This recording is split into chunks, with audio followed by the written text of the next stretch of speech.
tout le monde, bienvenue dans cette nouvelle vidéo.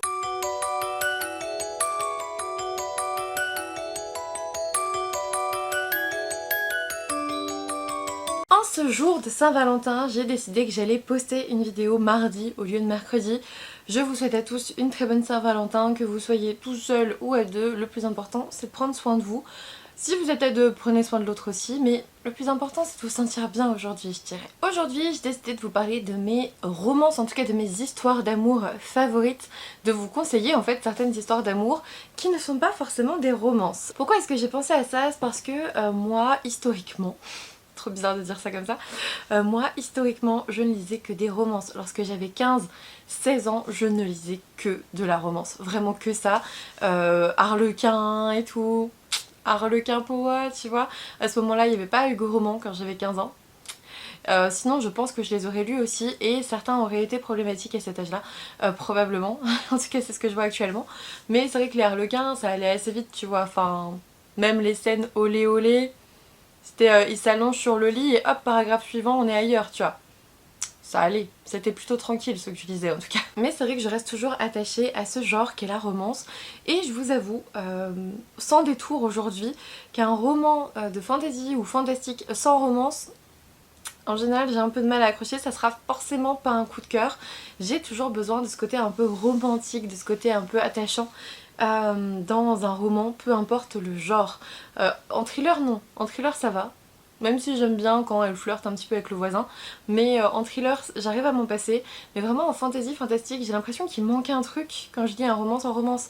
Et ça n'est que mon ressenti. Bien sûr qu'il manque rien, l'auteur le veut sans romance, il n'y a pas de souci. Mais moi j'ai du mal. Voilà. En ce moment, je suis d'ailleurs dans une romance que je vous recommande déjà chaudement. Je suis dans The Perfect Match de Lila Mars aux éditions HarperCollins chez EH. Je vous montre un peu où j'en suis. Hop. Vous voyez, il me reste ça à lire et on est en gros, je vous la recommande déjà, ça fait pas vraiment partie de cette vidéo mais j'avais envie de la caler parce qu'à l'occasion ça va être une super lecture à la fin et j'aurais déjà fait cette vidéo, ça serait dommage. On est dans une dystopie, on est au 22e siècle je crois. Et on est avec Elliot. En gros, il y a eu plein d'épidémies, il y a eu plein de choses. Les scientifiques ont globalement pris le pouvoir parce que les scientifiques ont guéri la population avec des vaccins, avec des choses comme ça. Et du coup, maintenant, les politiciens sont forcément des scientifiques. Voilà, c'est comme ça. Et ils ont découvert le gène de la compatibilité. En gros, on étudie votre ADN, on étudie votre génome, on détermine le gène en question et on vous trouve la personne la plus compatible avec vous. Avec un pourcentage. Pour pouvoir vous marier dans cette espèce de dictature de l'amour, il vous faut une compatibilité à plus de 50%. On est avec Elliot qui est avec Ashton depuis ses 16 ans, c'est très mal vu d'avoir une relation avant mariage parce que tu sais même pas si t'es compatible, etc. À leurs 16 ans, ils ont fait un test qui n'était pas bon, il était à 40 et quelques pourcents. À leurs 21 ans, on les découvre alors qu'ils refont le deuxième et dernier test parce qu'ils doivent se marier dans les 6 mois. Et ils sont à moins de 40. Ils sont à encore moins qu'avant. Du coup, ils ne peuvent pas se marier. Et on va leur donner à chacun, au niveau du test de compatibilité, les personnes qui sont les plus compatibles avec eux. Un petit dossier avec une fiche et tout, comme sur un site de rencontre mais en pire. Et on a Elliot qui, elle, est compatible à 98,8% avec le frère d'Ashton, le frère de son petit ami, de son ex-petit ami du coup. Et elle va devoir se marier dans le mois, elle n'a pas le choix. Et lui, pareil, il a 2-3 personnes compatibles de son côté avec qui il va devoir sortir. Et moi, c'est vraiment ce que j'aime bien, franchement, si vous aimez les romances un peu enemies to lovers où tu te vannes beaucoup et franchement tu t'aimes pas du début, pas vraiment enemies mais vous voyez ce que je veux dire, et du slow burn, clairement c'est trop bien pour l'instant, j'aime beaucoup. J'aime vraiment beaucoup, le tome 2 sort en mars 2023, je vous en reparlerai une fois terminé, mais je pouvais pas commencer cette vidéo sans vous parler de ma lecture en cours qui m'a d'ailleurs donné envie de parler de romance. Voilà. Pour les romans que j'ai sélectionnés dans cette vidéo, je vous avoue que il y en a pas beaucoup qui sont étiquetés romance, ou pas du tout peut-être, je sais plus. Et il y en a dont j'ai déjà beaucoup parlé. Le premier par exemple, je vais pas trop m'éterniser dessus parce que Doulahan de Marine Kelada, qui est une romance avec le cavalier sans tête en mythe derrière. On a cette thématique du cavalier sans tête, comment dire, cette énigme un peu du cavalier sans tête. On se retrouve avec, comment elle s'appelle ? Mila. Mila qui fait du camping pile en Irlande, là où il y avait la légende du cavalier sans tête. Bien sûr ils vont dormir, bien sûr elle va s'égarer, bien sûr le cavalier va l'enlever et l'amener dans son château du XVIIe siècle en 1601, dans son château. Et elle va revivre un petit peu ce qui s'est passé pour lui. Elle va comprendre un peu comment il s'est fait couper la tête, hein, voilà, objectivement. Et vraiment, ce Kian me tient tellement encore à cœur.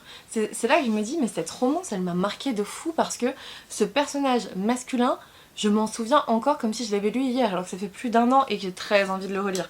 Bref, franchement, je vous le conseille. En plus, il y a des petits goodies sympas. Je vous montre à quoi ils sont censés ressembler. Voilà, je vous conseille ce livre pour la romance sur la thématique du cavalier sans tête, c'était génial. Si vous ne l'avez pas encore lu, qu'attendez-vous, j'en parle depuis un moment maintenant. Ensuite, ça va peut-être vous étonner, mais en vrai, en préparant cette vidéo, je me suis dit, mais oui, il faut que tu parles de celui-ci. Mémoire de la forêt de Michael Brun Arnaud. Alors, il n'y a pas de réelle romance en tant que telle, et c'est pour ça que j'hésite à appeler cette histoire mes histoires d'amour favorites. Je pense plutôt histoire d'amour, parce que là pour le coup on vous relate en fond d'histoire une histoire d'amour qui m'a brisé mon petit cœur. En gros, on a ce Ferdinand Taupe qui va voir Archibald Renard dans sa librairie pour essayer de retrouver les mémoires qu'il a écrites, parce que justement il la perd lui, la mémoire. Et dans ces mémoires, il y a notamment une histoire d'amour qui m'a fait palpiter mon petit cœur et que vraiment je pense que je n'oublierai jamais dans ce contexte de maladie de l'oubli tout, mais vraiment c'était beau, c'était charmant, c'était dévastateur, c'était incroyable. J'avais adoré cette histoire d'amour en toile de fond de ce roman et j'ai pas envie d'en dire trop sinon je vous spoil le truc, mais c'était juste beau. Voilà, j'avais envie de le citer dans cette vidéo aussi parce que c'est un roman jeunesse qui apporte tellement et le tome 2 sort en mars. Et je le lis la semaine prochaine, j'ai trop hâte. Ensuite, là encore, pas trop de surprises. Rose éternelle d'Ophélie Duchemin qui reprend La Belle et la Bête avec vraiment une mythologie, enfin une histoire qui lui est propre. C'est trop beau. C'est trop trop beau, j'avais adoré Rose éternelle et notamment l'explication de la rose, de la malédiction, etc. Tout est propre à Ophélie Duchemin, j'avais adoré cette romance qui est là aussi en slow burn avec deux personnages qui ne peuvent pas se sentir dès le départ. C'est vraiment, je crois que c'est vraiment mes romances favorites. Hein. C'est un peu, j'ai oublié de vous sortir, tiens, j'y ai pas pensé, mais le roman... Ah zut, La Reine des Ombres, The Shadows Between Us, que j'avais adoré aussi sur le plan de romance. Mais voilà, et ouais. Moi, de toute façon, quand tu parles de La Belle et la Bête, je sais que c'est un syndrome de Stockholm, je le sais. Mais mon cœur ne le sait pas, vraiment. Ma raison me dit, ouais, c'est pas si fou que ça comme romance. Et mon cœur me dit, oh, mais t'aimes vraiment bien quand même. Je vous jure, il y a une dissociation au niveau de la romance. Il y a des romances parfois qui sont toxiques et qu'on va apprécier quand même si dans ta raison, tu te dis, dans la vraie vie, ça serait affreux. Et quand tu le lis, quand tu le vois à la télé, t'es en mode oh, tu vois. Je sais pas si vous avez vu ce phénomène-là sur, notamment sur TikTok, sur Instagram, etc. Parfois, il y a des romances qui sont assez problématiques, qui sont mises en avant, et je pense que c'est vraiment dans cette dissociation de l'esprit et du cœur. Votre petit cœur, il palpite, il aime ça, et en même temps, si ça vous arrivait vraiment, pas sûr qu'il palpite, tu vois. Je pense qu'à ce moment-là, t'as raison de te dire oh mon dieu, qu'est-ce que c'est glauque, qu'est-ce que c'est cringe, tu vois. Mais, La Belle et la Bête, pour moi, ça passe toujours dans les bouquins. Hein. Toujours. Après, j'aimerais pas me faire séquestrer par une bête. Objectivement, c'est pas mon délire. Non, c'est pas mon délire du tout. Ensuite, une romance en toile de fond, là aussi, d'un roman que j'ai adoré, qui m'a émerveillée, brisée, et dont je me souviens encore pas mal. Il s'agit de Heartless de Marissa Meyer. Regardez-moi tous ces signés. Hier, j'ai reparcouru les signés et j'étais en mode oh oui, c'était bien quand même. Je vous jure, c'était beau, c'était frais, on était en plein dans Alice au Pays des Merveilles et surtout on commence avec Catherine, Catherine qui est la future reine de cœur et en gros qui commence insouciante, naïve, vraiment pas comme la reine de cœur qu'on connaît qui veut faire couper la tête à tout le monde quoi. On est avec cette Catherine qui va évoluer au contact de pas mal de choses, au contact de Badin, le bouffon du roi, qui je me souviens était diablement sexy pour un bouffon. Moi personnellement tu me dis le bouffon du roi ça me vend pas du rêve, mais tu me dis Badin le bouffon du roi dans Heartless, je fais ah ouais, ah ouais. Franchement, il faudrait que je le relise, il faudrait vraiment que je le relise.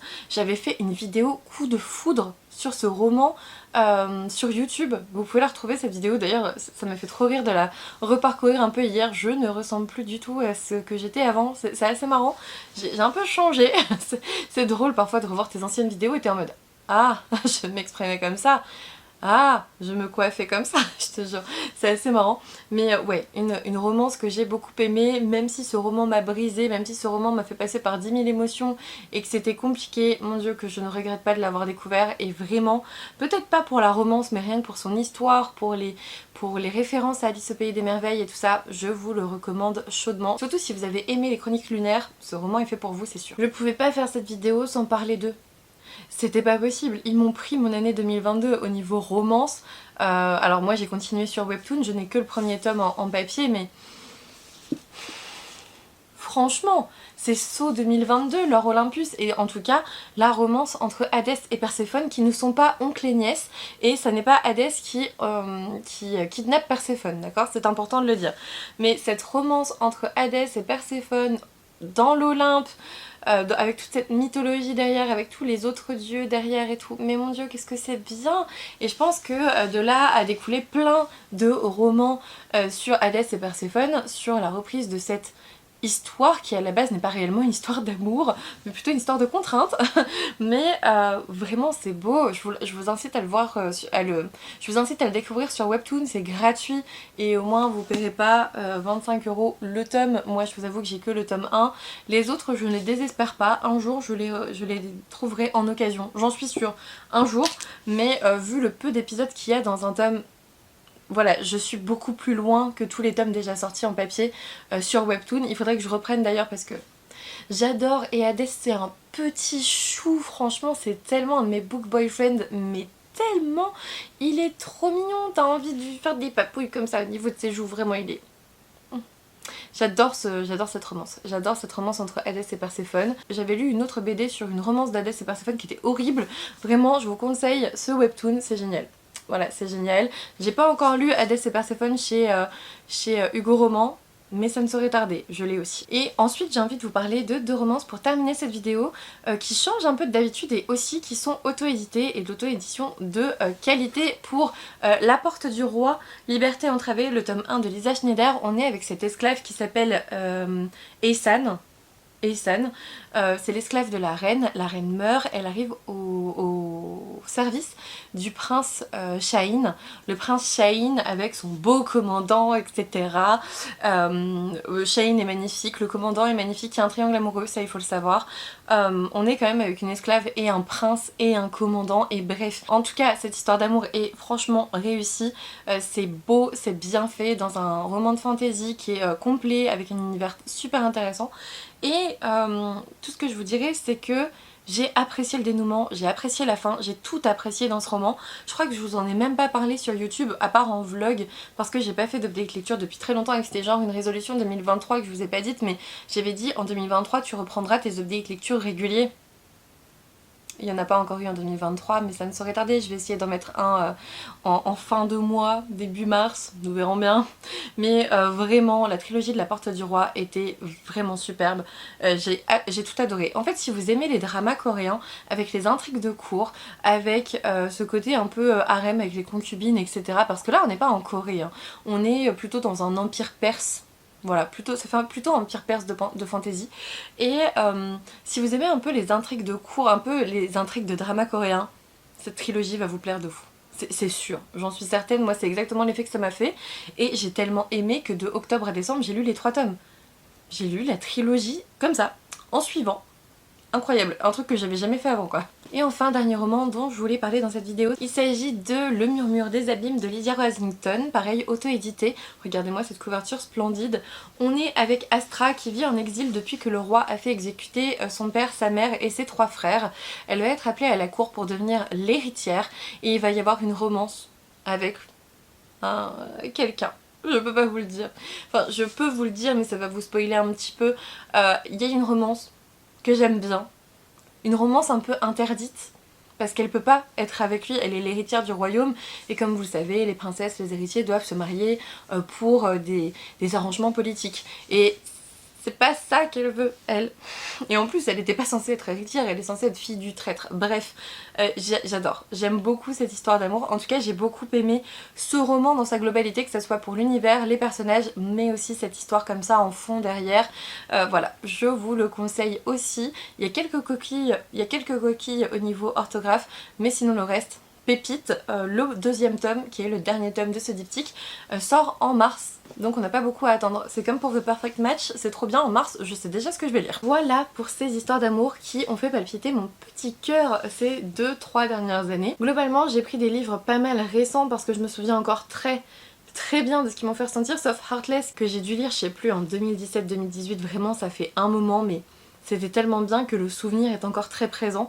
Je vous les conseille tous si jamais vous aimez les romances comme moi j'aime. Si vous n'aimez pas les slow burn, si vous n'aimez pas les enemies to lovers, si vous n'aimez pas les triangles amoureux, ça va être un peu compliqué pour certains d'entre eux.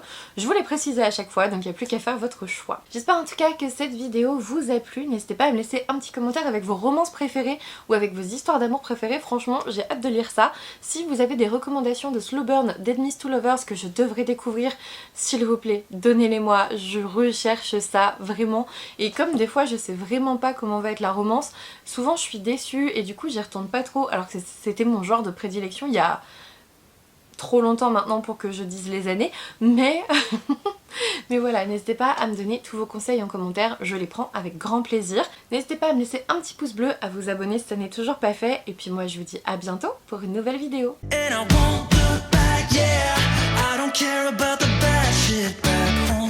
Cincinnati, baby, I just wanna let it go. Nothing matters when we're